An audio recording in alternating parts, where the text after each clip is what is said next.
A reading from the Holy Gospel according to Saint Matthew. Let us be attentive.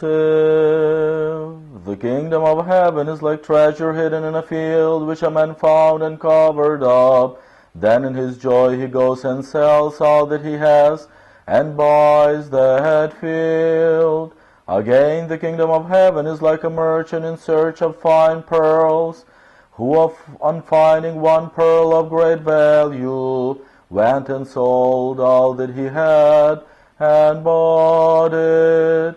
Again, the kingdom of heaven is like a net that was thrown into the sea, and gathered fish of every kind. When it was full, men drew it ashore, and sat down and sorted the good into containers, but threw away the bad.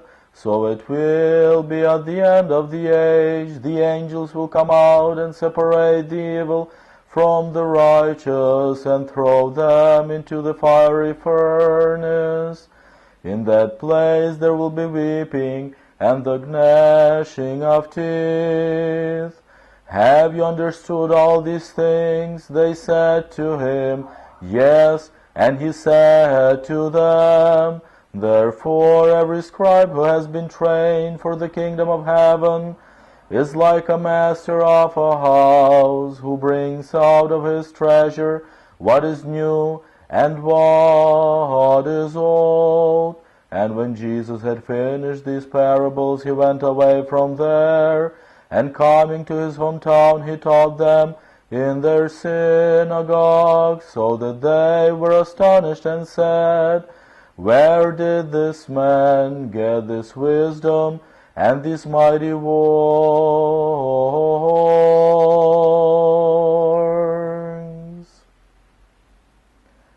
Glory to Jesus Christ.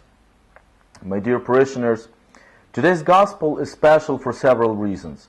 It continues the theme that we heard yesterday and the previous days. There is a touch of apocalyptic message to it, as yesterday, for instance. And then Christ continues giving us hints on what is the kingdom of heaven. And we hear in particular two examples of two different men. One is going to work on a field, and all of a sudden he finds a great treasure. He wasn't looking for the treasure. He was probably planting vine or collecting grapes or doing some other kind of work. And still doing that, he finds the kingdom of heaven. So once he discovers it, once he has a touch of it, he doesn't really possess it.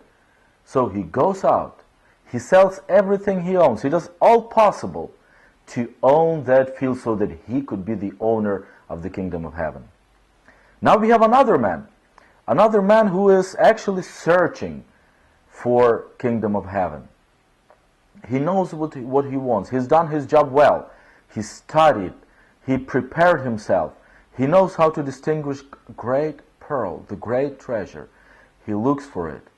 And once he understands where to get it, how to get it, again, he goes out, sells all he can, and does everything just so that he can possess that great treasure, the kingdom of heaven.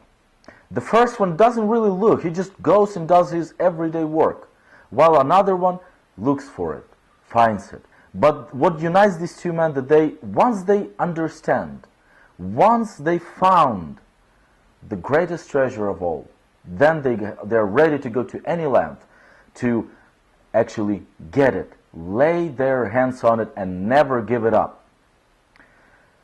This leads us into the third image that Christ presents us with, and he tells us about the net.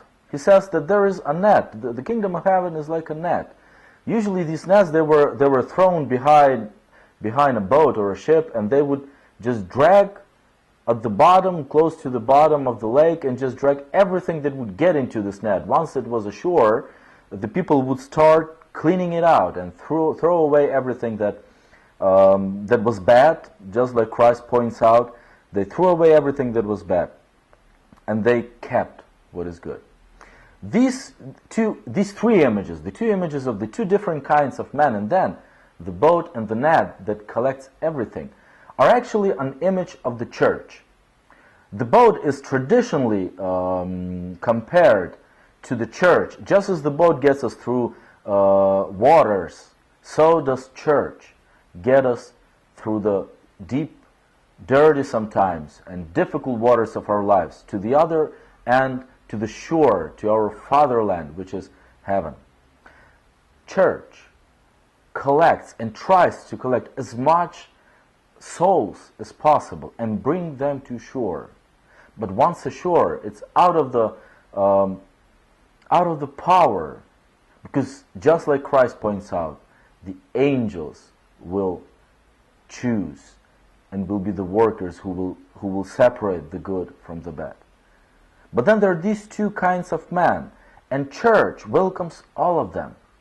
In other words, Christ says it in a different place in the gospel. Whoever came at 11 o'clock, or whoever came at 1 o'clock, or whoever came at 5 o'clock, they all got the same payment. They all got the same recompense. The church, we as the church, we have to struggle to get to the other shore of the deep and difficult waters of our lives. Along this way, we will meet people who don't really look for Christ, but they still do their job well, and they can find the kingdom of heaven there, in their everyday life. Then we have others that dedicate their entire life to service of God. We have nuns, we have monks, we have priests, we have many other people that we don't even categorize, and we don't have names for them, that dedicate their life entirely to the search of Christ's kingdom, the kingdom of heaven.